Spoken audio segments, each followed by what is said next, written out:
So let's go ahead and get started to respect everybody's time. So welcome. This is the Math Teacher Education Partnership Spring 2019 webinar series. We are with the Equity and Social Justice Working Group tonight. And so Brian is going to share his screen and we will see slides here momentarily.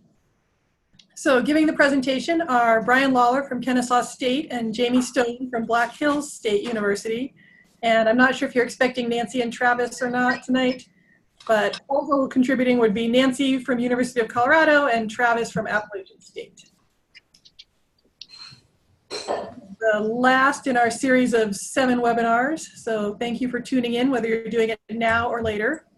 And Brian, if you want to click to the next slide for us. So for the chat, so to reduce the background noise, we ask everybody to mute themselves, or in a moment I'll click through and mute people. You're welcome to communicate in the chat window. And if there's not a lot of people on, then when we do stop and have time for questions, you can feel free to unmute yourself and ask a question, or we'll put it in the chat window. And that's down at the bottom as the screen shows. And now I will turn it over to Brian and Jamie. Well, welcome everyone. Hello, my name is Brian Lawler. I'm at Kennesaw State University. My colleague Jamie Stone at Black Hills will be working with me to present our slides. And I'm realizing, Jamie, you were going to start right here, so I'll just turn it over. But that's all right. I appreciate the introduction, Brian. So, all right, the goals for this webinar is to provide a brief overview of the MTE-Partnership and to learn more about the Equity Social Justice Working Group that includes our aim, our drivers, and our current activities. Also, we look to talk about opportunities to become more involved with the work of the ESJWG, and then also to explore the connections between the work of the ESJWG and other activities of the Math Teacher Education Partnership.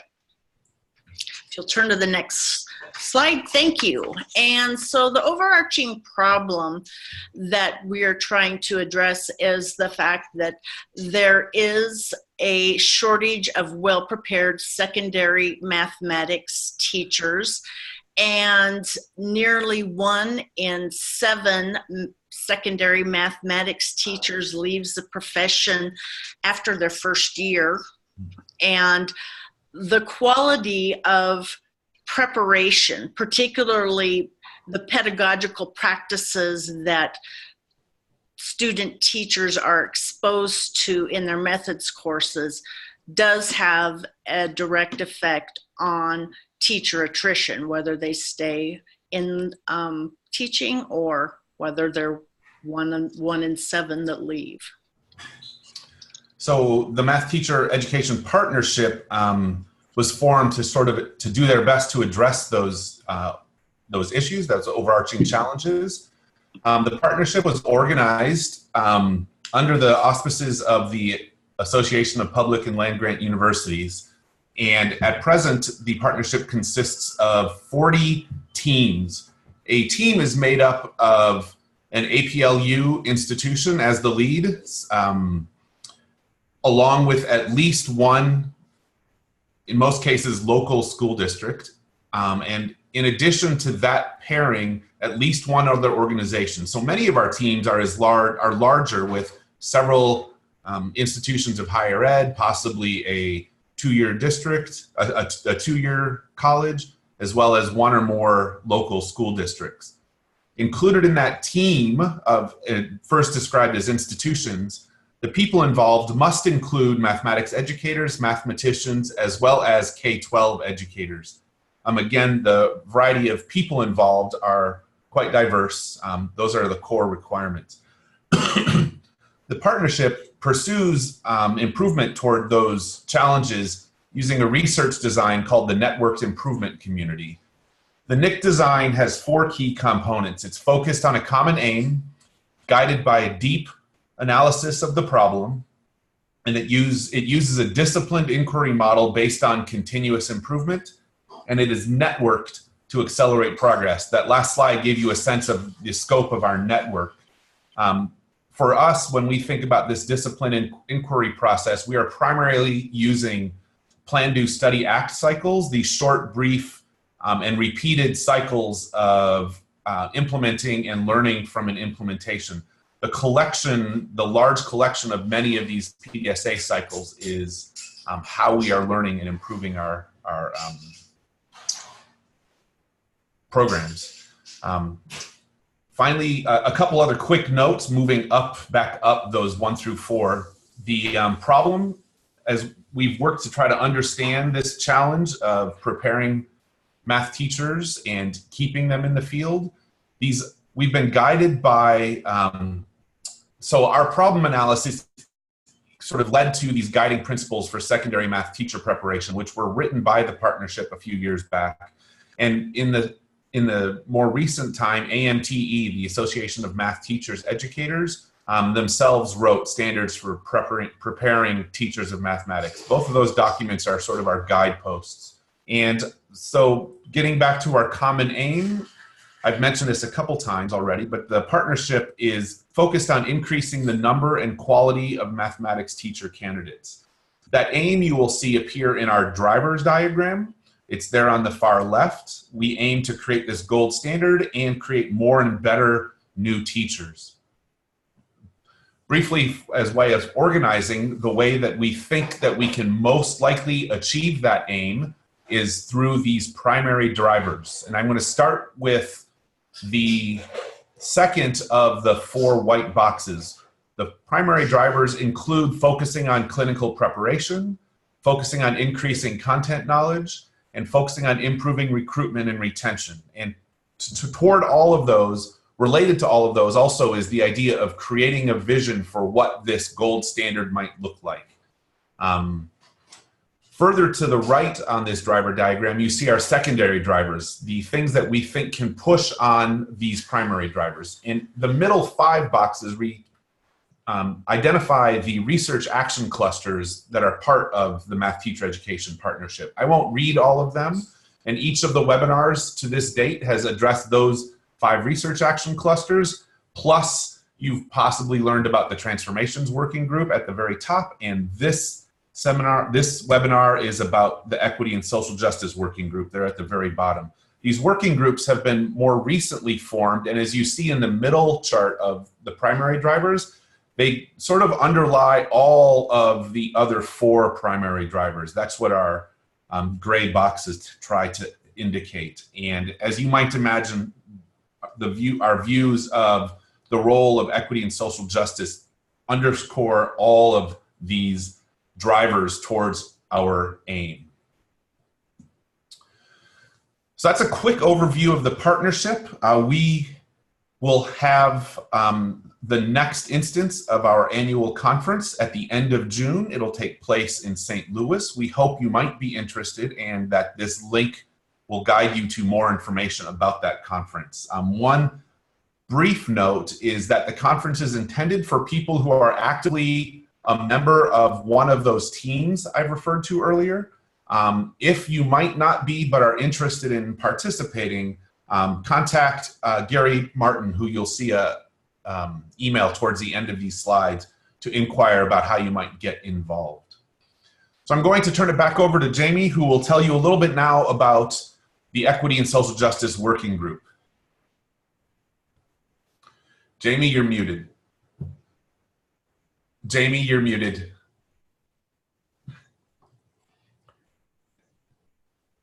Jamie, you're muted. Sorry about that, everyone. Here we go. That's what happens whenever I mute myself. I forget. Well, back in the spring of 2017, Gary Martin sent out a query to see who in the research action clusters might be interested in being a part of the Equity and Social Justice Working Group. And then also the thing that's nice about our working group is that it also allows for individual rather than team membership. So you did not have to be in a research action cluster to be part of this Equity and Social Justice Working Group. Out of our ESJWG, there's 20 institutions, and many of the people are involved in another research action cluster. However, not all are. And because of that, the people that are part of a research action cluster act as a liaison to that group, and also it allows us to carry out our own research on equity and social justice. We're ready? Okay. And so why is this such a problem?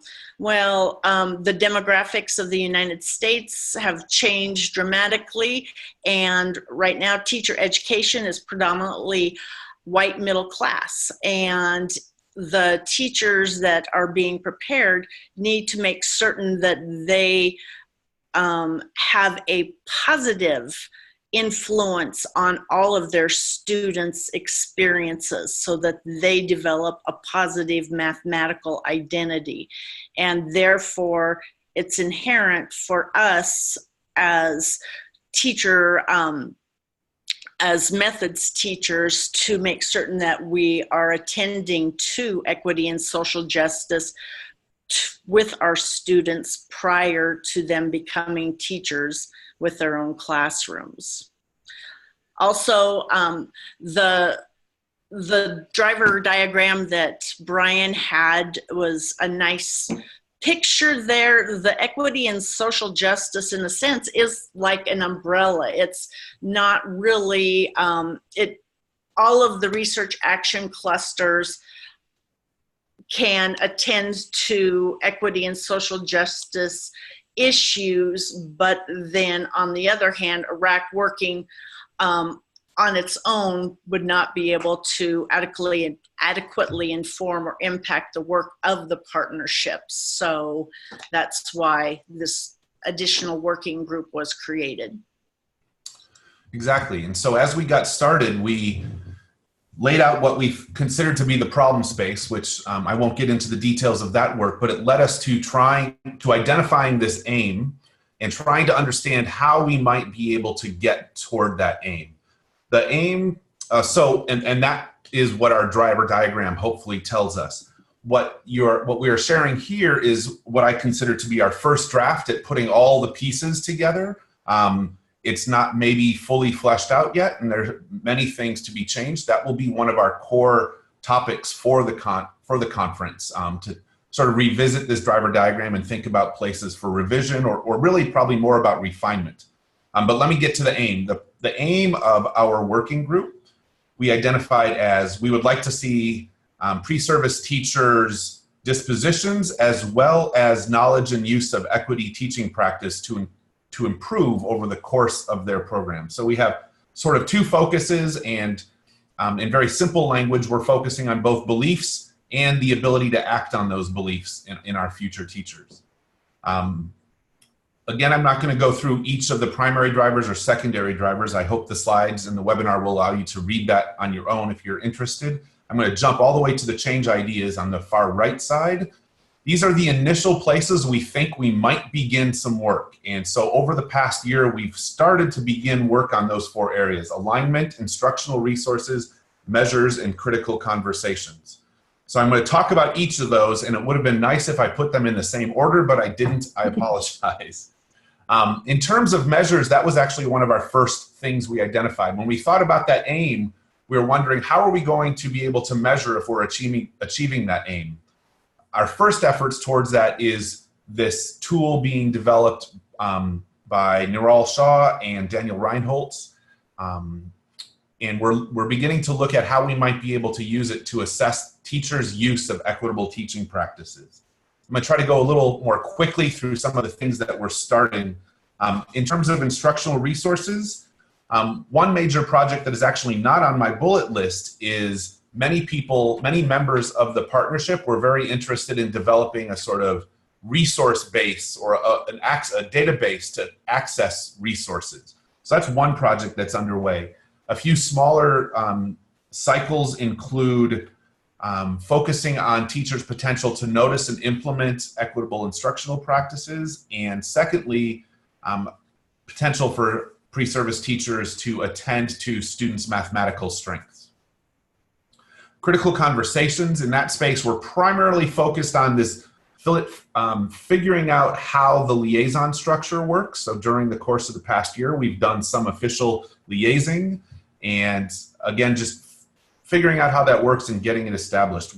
The working group also very early on responded to the partnership's request for shared definitions of equity, diversity, and social justice. Those continue to be an ongoing sort of revision and refinement process.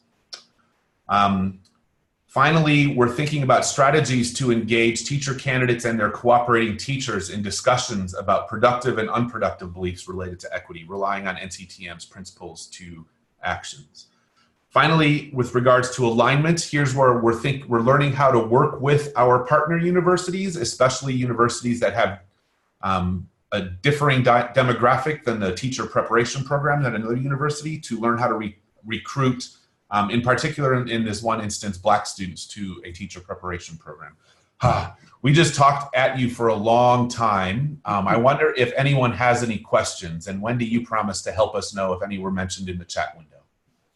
Yep, and I haven't seen anything in the chat, but one question I have that I hope you'll say something briefly is your own definition of equity, diversity, and social justice. You mentioned common definition, so curious minds want to know what that might be. Jamie, she asked you.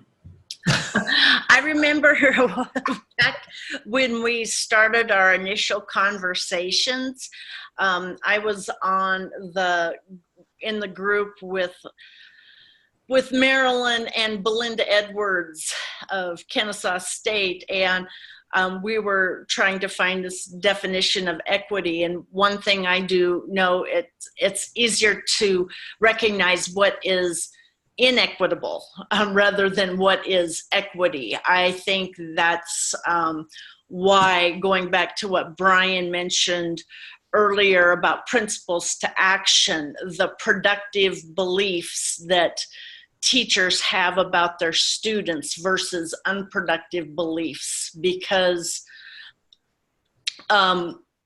where I am situated, primarily most of the students are Caucasian, and they view themselves as the same. They look at gender and skin color as diversity, whereas there are so many other attributes that go into it. And what needs to happen is that we need to make certain that we have a positive influence on students' mathematical identities rather than being the gatekeeper, that everybody can learn mathematics as much as they want. We do not learn at the same rate, and that's fine. It's the persistence and tenacity and perseverance that our students have. And that's what I think we need to continue to promote with our future educators, math educators, that all students can learn and share their successes with perseverance rather than right versus wrong. Fail forward. I might say in addition to Jamie's response, rather than adding any particulars, Wendy, that turned out to be a much harder project for us than you might even imagine. It's not so much that we fail to agree on what is equitable or what counts as diversity or what we would speak about social justice, but it's very hard to find a name or here's the one sentence definition. So you heard Jamie say in some cases it was just kind of saying what it wasn't.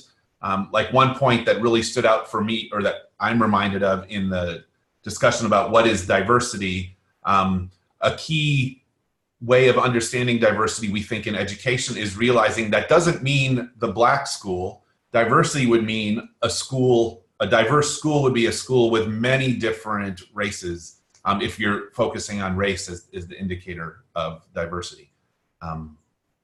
Yeah, we could keep going on that question, so I'm going to just stop.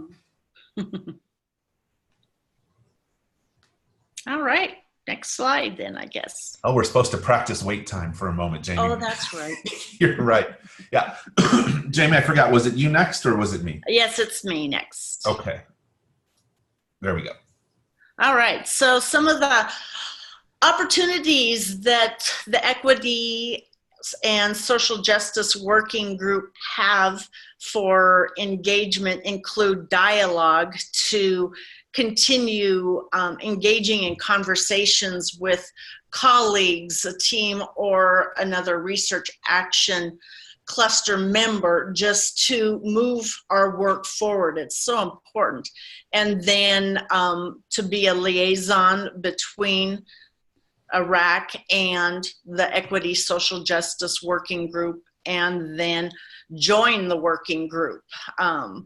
It's, as it says there, all are welcome as a member of another RAC or not. And I know that my work in clinical experiences with Basil Conway of Columbia State, we would get to talking. And so it's like, you need to be a part of this working group. And I think that's what we, hopefully, I think we're all on the same page about this, that everything should be inclusive. We want to have all students can learn mathematics, and we want our teachers to have that mindset rather than being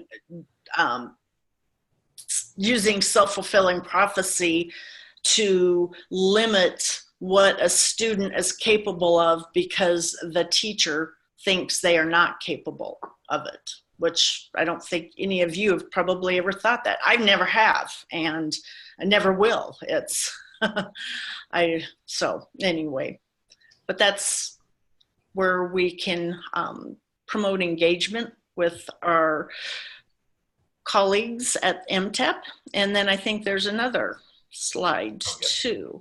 And the work that we have moving forward is there are some that are involved in working, oops, I guess this is different than the one I was thinking of here, but ingrain the work of liaisons and within the normal routine of the partnership, and PDSA focused research that's attends to equity and social justice issues, to increase our active membership, and then also to continually refine the driver diagram. I know in my classes, that's what I do anymore. This is the 1.0 version, the 2.0 version, the 3.0 version, because where education is transformative, it never stays the same, or if it does, then you're not trying something different. So these last two slides were about sort of where we see ourselves heading and how you might become involved if you were interested. And so we want to open it up one last time, I think, to questions.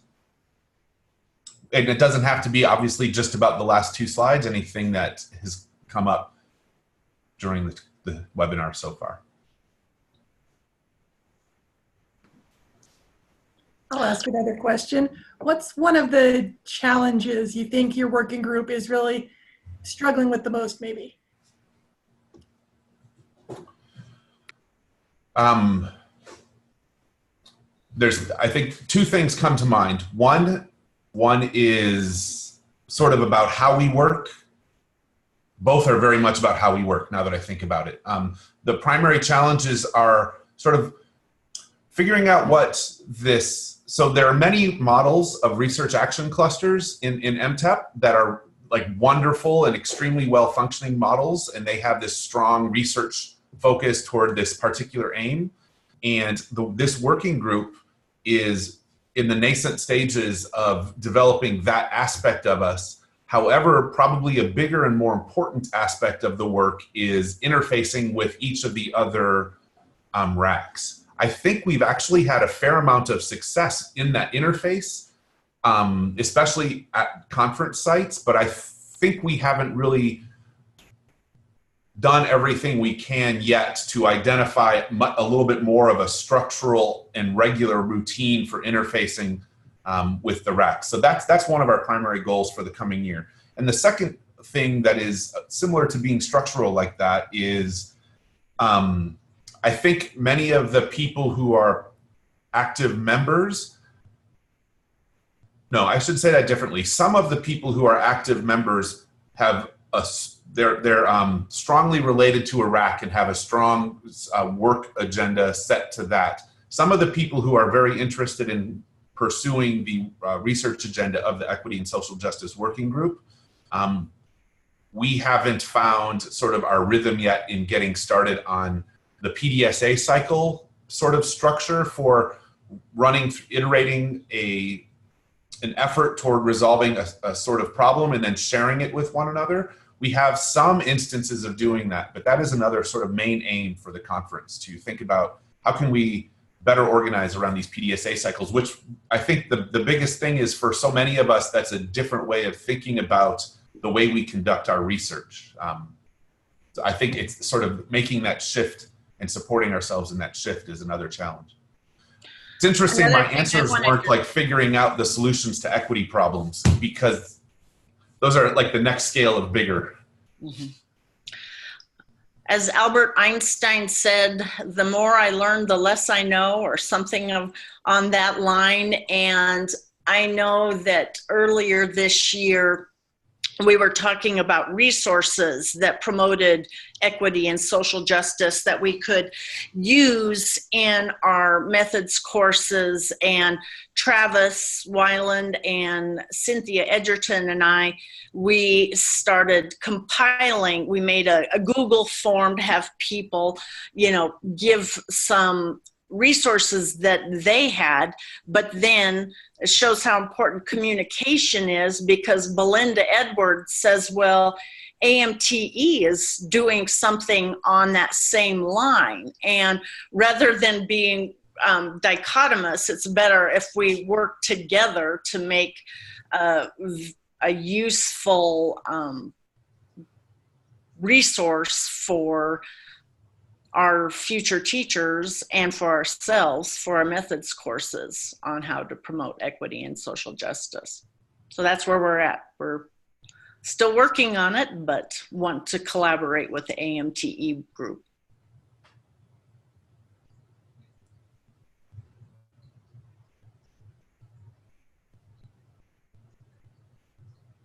I have a question, because I know that we had on the slide about getting more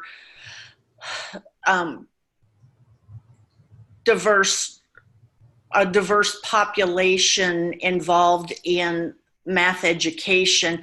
On that same line, where I'm from in South Dakota, the one other group that we have, is our indigenous population. And that's where I'm looking to see too, what can be some strategies to get more buy-in, whether my goal has always been to find students that want to come back to their area, whether it be to the reservation or such, but that enjoy mathematics and want to help others. But I'm not there yet. It's just in my mind, but I'd like to start producing that. I've yet to have an indigenous student in any of my math methods courses. I've only had 2 in my education courses, so, which is sad to me.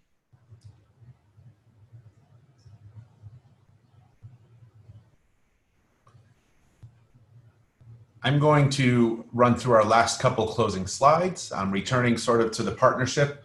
That's like your 3-minute warning to any last questions you might have. Feel free to jump in or throw it into the chat bubble. Wendy will catch me to make sure Jamie and I can respond if anything comes up.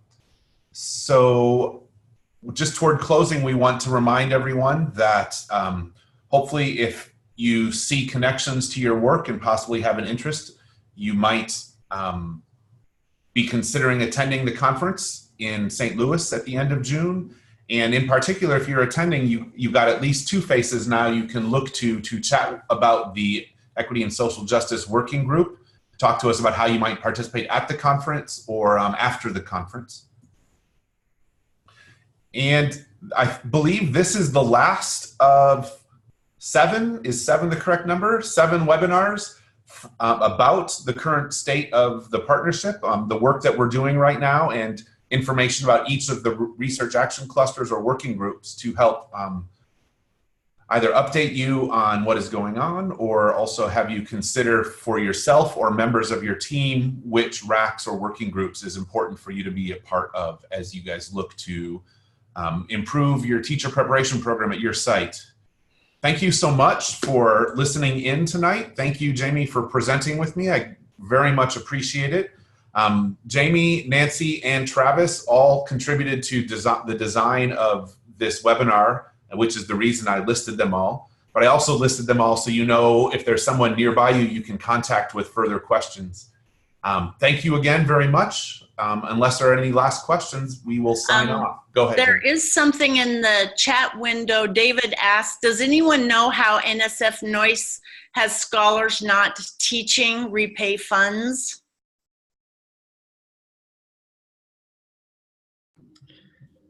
Well, I know the answer to this because I have a Noyce grant, but if somebody else, I mean, you have to work out with your own university the plan, and so usually your university has some kind of work with your student accounts or your registrar's office. We only had one person that happened to, and he got pulled away by industry, and they gave him a signing bonus, and he turned around and wrote us a check. So we didn't actually have to go into collections or anything, but your university is supposed to handle it. Thanks, Wendy. I'll send you an email. Okay, David. Thanks for asking, David. All right, well. Yeah, thank you to Jamie and Brian, and also to Nancy and Travis for helping with the slides. And thank you everybody who is listening to this webinar live or who's listening to it as the recording. Hopefully we'll see many of you in St. Louis. All right, bye-bye everyone. Thank you. Good evening. Thanks.